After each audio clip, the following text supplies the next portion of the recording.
ጤና ይስጥልን የገጻችን ቤተሰቦች እንደምን አላችሁ? ዛሬ ይዘንላችሁ የመጣነው ሀሳብ ወቅታዊ ነገር ሳይሆን እንደ አጠቃላይ እንማርበት ዘንድ አሳፍ ኃይሉ የተሰኘ በድረገጽ የሚታወቅ በጣም በርካታ ነገሮችን የሚጽፍ የሚሰንድ በጣም በርካታ መጽሐፍቶችን የሚያነብ በመጽሐፍቶች ላይ አስተያየትና ዳሰሳዎችን የሚያሰፍር ለሀገር ይጠቅማሉ ብሎ ያሰባቸውን ሁሉ ሀሳቦች የሚያካፍለን አሳፍ ኃይሉ የተሰኘው ግለሰብ ከትላንት በስቲያ በድረገጹ ያሰፈረውን ጽሁፍ እየተመለከተ ይሆናል ማለት ነው። እንግዲህ ስህተቶቻቸውን ብቻ እንንቀስ እስቲ ብሎ ከዘመናዊት ኢትዮጵያ መሪዎች የሚባሉትን አጼ ቴዎድሮስ ጀምሮ አሁን እስካለው አብይ አህመድ ድረስ ያሉ ሰዎች ተዘርዝረዋል ማለት ነው። ስህተቶቻቸውን መሰረት አድርጎ ማለት ነው። ማን ነው ጻድቅ ሰው የሚል ርዕስ አለው ማለት ነው። እንግዲህ አጼ ቴዎድሮስን በተመለከተ ዲፕሎማሲን በሰይፍ ሀገርን በቁጣ ለመገንባት የሞከሩ ጦርነት የማይሰለቻቸው ቁጣቸው የታወቀ ከእንግሊዝ ጋር የነበረውን ስልታዊ ግንኙነት ባልተገባ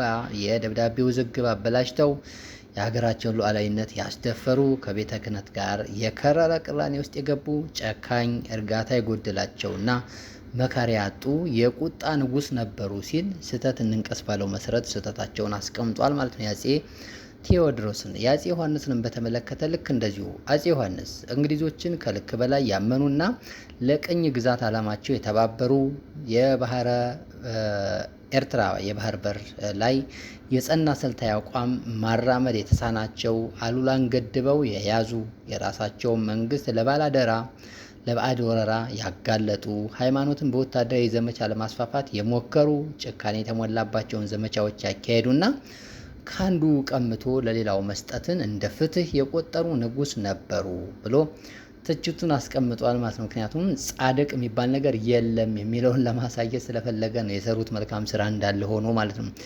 ስህተትን ማየት ያው ስለሚያስተምር ማለት ነው። አጼ ምኒልክን በተመለከተም ያነሳል። እንግዲህ አብዛኛው የሀገሬ ሰው እንግዲህ በተለይ ከብሔርተኛው ቡድን ውጭ ያለው አካል አብዛኛው ምኒልክን በተመለከተ በጎ የሆነ አተያይ አለው። ሰፊ አማራ ህዝብ ሌላውን ቀሪውን ቢያንስ በአፉ እየተሳደበም ቢሆን በልቡ የሚያምነው እውነት ያለው በጣም በርካታ አለና የሚኒክስ ጉዳይ እንዴት ይታያል ነው።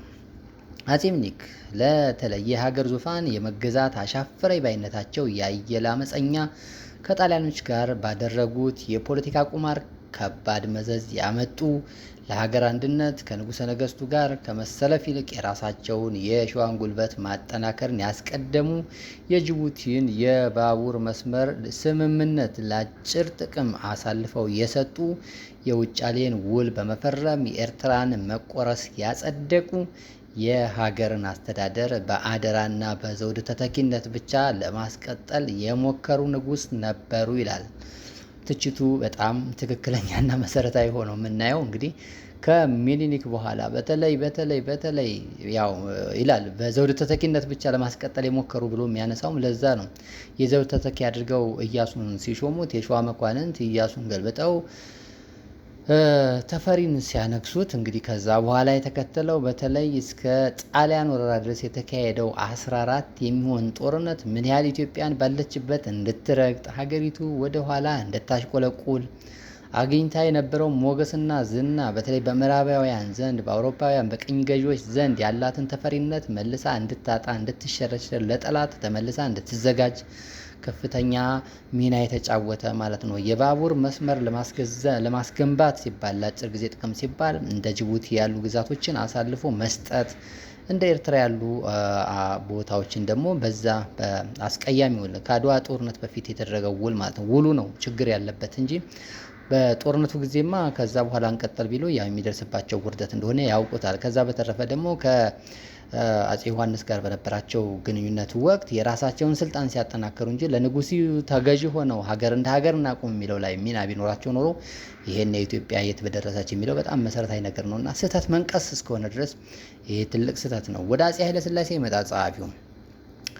አጼ ኃይለ ሥላሴ የሌሎችን የስልጣን መንበር በሴራና በሸፍጥ የቀሙ ከምንም በላይ ራሳቸውን ማዕከል ያደረገ ፍጹም አገዛዝ አብሶሉት ሞናርኪ ለመገንባት የደከሙ በአውሮፓና በመንግስታቱ ማህበር ሊግ ኦፍ ኔሽን ላይ ያለ አቅማቸው የተመኩ ሀገሪቱን ለሁለተኛ የጣሊያን ወረራ በከባድ ቸልተኝነት ያልተዘጋጀች አድርገው ያስረከቡ፣ በመጨረሻም የለውጥ አየር ሲነፍስ እስከ መጨረሻው ህቅታ ድረስ በስልጣን መንበር ላይ ሙጭጭ ያሉ ንጉስ ነበሩ።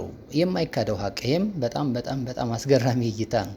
እንደሚታወቀው ቀደም ሲል እንዳነሳሁት አንደኛ በርስ በርስ በሸፍጥ ነው ከኢያሱ ስልጣኑን የተቀበሉት። ስልጣኑን ከተቀበሉ በኋላ ደግሞ ሊግ ኦፍ ኔሽን የተሰኘውን በመመስረት ብቻ ሀገራቸው ከወረራ ምድን መስሏቸው ያለምንም ዝግጅት ያለምንም መከታ። በእርግጥ ያ ጦርነት ጣሊያን ለ40 ዓመታት የተዘጋጀችበት እንደነበረ ይታወቃል። ከዛ በተረፈ ደግሞ በተለይ የበርሊኑ ስምምነት የሚያመላክተው ምን እንደነበረ ይታወቃል። እና ከዛ አንጻር እና ኋላ ላይም ደግሞ ቀደም ሲል ደግሞ በተለይ ልጅ ኢያሱ ይከተሉት የነበረው ከጀርመንና ከቱርክ ጋር የነበራቸው ወዳጅነት ሌሎችን ትቶ ማለት ነው ያ ራሱ የራሱን የቻለ የፖለቲካ ሚና እንዳለው ሆኖ እንግዲህ ኢትዮጵያን ያስከፈላት ዋጋ ይታወቃል። ለዛ ራሱን የቻለ የፖለቲካ ስልት መንደፍ የነበረባቸው አፄ ኃይለ ሥላሴ ነበሩ። በዛ በቸልተኝነታቸው ምክንያት እንግዲህ ሀገሪቱ ለዛ ወረራ ተደርጋለች። ከዛ በኋላ ደግሞ ሁኔታውን አይተው ቢያንስ 1953 ላይ የመፈንቅለ መንግስቱን ተከትሎ አንዳንድ ማሻሻያዎችና ለውጥ ማድረግ አለመቻላቸው ሀገሪቱን ደርግ ለተባለ ወንበዴ ቡድን ሊያስረክቡ ችለዋል ማለት ነው። ሀገር አፍራሽ፣ ታላቅ ጠል፣ አዋቂ ጠል፣ እውቀት ጸረ እውቀት የሆነ ማለት ነው። ደግሞ መሀይምነትን በማጥፋት ሀሁ አይደለም እኮ እውቀት ማለት ሀሁን መለየት አይደለም እውቀት ማለት ሀገር እንዴት ማስቀጠል እንደሚቻል ልክ ደርግ የገደላቸው ባለስልጣናት መካከል አንዱ አክሊሉ ሀብተወልድ ናቸው። አክሊሉ ሀብተወልድ በእውቀት እንዴት አድርገው ኦጋዴንና ኤርትራ ግዛትን ወደ ኢትዮጵያ እንዳካተቱ ይታወቃልና በዛ አይነት መንገድ መጓዝ ነበር የሚያስፈልገው። ነገር ግን ያው መሀይማን መጥተው እንዲጠራቀሙና ሀገሪቱን ለ17 ዓመታት የደም ማዕበል እንዲፈስባት ያደረጉና እስከዛሬም ድረስ የቀጠለ ቅራኔ እንዲመጣ ያስቻሉ ናቸው ማለት ነው። ስልጣናቸው ላይ ሙጭጭ በማለታቸው ሀገራቸውን ቢወዱ ህዝባቸውን ቢያከብሩ ኖሮ ለሀገራቸውና ለህዝባቸው ትልቁን ፍቅር ቢያካፍሉ ኖሮ ትልቁ ፍቅር ያለው ያው ከሚወዱት ነገር ቆርሶ መስጠት ስለሆነ እሳቸው በጣም የሚወዱት ስልጣናቸውን ስለነበር ስልጣናቸውን በጊዜው ቦታ ቢያስይዙት ኖሮ ይሄ ሁሉ ችግር አይመጣም ነበር። ወደ መንግስቱ ኃይለማርያም ይመጣና ሀሳብ ሌተናል ኮሎኔል መንግስቱ ኃይለማርያም በሀገሪቱን በደምና በእሳት ያስተዳደሩ፣ ሁሉንም የፖለቲካ ቅራኔ በብረትና በኃይል ብቻ ለመፍታት የሞከሩ፣ የሀገሪቱን የተማረ ኃይልና ወጣት ትውልድ በጭፍጨፋ ወይም ቀይ ሽብር ማለት ነው ያጠፉ፣ አምባገነንነትን የሀገሪቱ መፎከሪያ ያደረጉ፣ ሀብት ፈጣሪነትን የጠሉ፣ ጥሪት ያፈራን ሁሉ ያደኸዩ፣ የሰሜኑን ጦርነት በወታደራዊ ታክቲክ እና በዲፕሎማሲ ያስበሉ እና ያበላሹ፣ በመጨረሻም የገነቡትን ዘመናዊ ሰራዊት ያለ መሪ በትነው መሳሪያውን ለተገንጣይ ኃይሎች አስረክበው ሀገሪቱን ባዷን አስቀርተው የፈረጠጡ ደመ መራር መሪ ነበሩ ይላል የአሳፍ ትችት። በጣም የሚደንቅ 8 መሪዎቻችን እያጠፉ ያሉትን እውነት ነው። ነገራችን ላይ እስካሁን ድረስ እያየን ያለ ነውና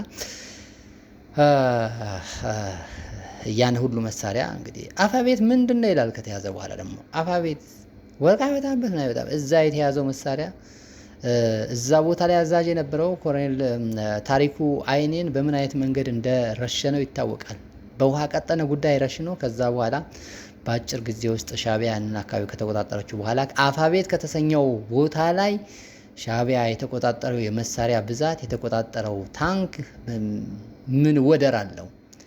እንዲያ እዚህ ላይ እኛ ጣልቃ እንገባም። ለማንኛውም የጸሐፊውን ሀሳብ እንቀጥል። መለስ ዜናዊን በተመለከተ እንደዚሁ ሀሳብ ያነሳልና ጠቅላይ ሚኒስትር መለስ ዜናዊ ኢትዮጵያዊነትን ሀገራዊ ትረካ በተቃራኒው የተረዱ ግራ ዘመም ሆነው የመጡ ማለት ነው። ታሪክንና የጋራ ባህልን አምርረው የጠሉ፣ ሀገሪቱን በብሔር ክፍፍል ጥብቅ ማጎሪያዎች ውስጥ በመጨመር የዛሬዎቹን ሀገራዊ አደጋዎች ጠፍጥፈው የፈለፈሉ፣ የኤርትራን አንድነት ወይም ደግሞ ኤርትራ እንድትገነጠልና የባህር በር እንድናጣ በቻሉት አቅም ሁሉ የተሰለፉ የለፉ፣ ተቋማትን ሙሉ በሙሉ በፓርቲና በብሔርተኞች ወይም በብሔር ታማኞች ጨምድደው የያዙ፣ በልማታዊ መንግስት ስም የጥቂት ባለሀብቶችን ካፒታሊዝም ፈጥረው የድሃውን መከራ ያበዙ፣ ምሁራንን ያገለሉና የምዕራቡን ዓለም የጂኦፖለቲካ ፍላጎት ለማስፈጸም ያለ ይሉኝታ የዳከሩ አምባገነን መሪ ነበሩ ይህን ሀቅ መቼም ማንም ይፈቀዋል ብዬ አላስብም። ስህተት ስለሆነ እየተነቀሰ ያለው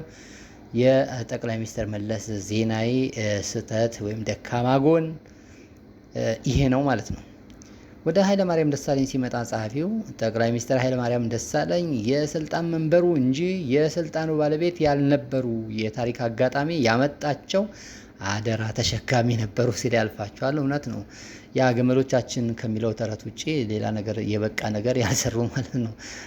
የግመሎቻችን ጉዳይ በተመለከተ ያው እንደሚታወቀው አዲስ የባቡር መስመር ከአዲስ አበባ ጅቡቲ የተሰራ መንገድ አለ። ያንን በተመለከተ እንግዲህ የአፋርና የሶማሌ ግመል አርቢዎች ግመሎቻችን መሻገር አልቻሉም፣ መሻገር አይሰራ ሲሉ የመለሱት መልስ ማለት ነው። ያንን በተመለከተ እንግዲህ ዳሰስ አድርጋችሁ ልደርሱበት ትችላላችሁ። ወደ ጠቅላይ ሚኒስትር አብይ አህመድ ይመጣል ጸሐፊው። አብይ አህመድ አሁን የሂደቱ ባለቤትና ተዋናይ ነን። የታሪኩ ምዕራፍ አልተዘጋም እና ሙሉ እንከኖችን ዘርዝሮ ማጠናቀቅ ይከብዳል።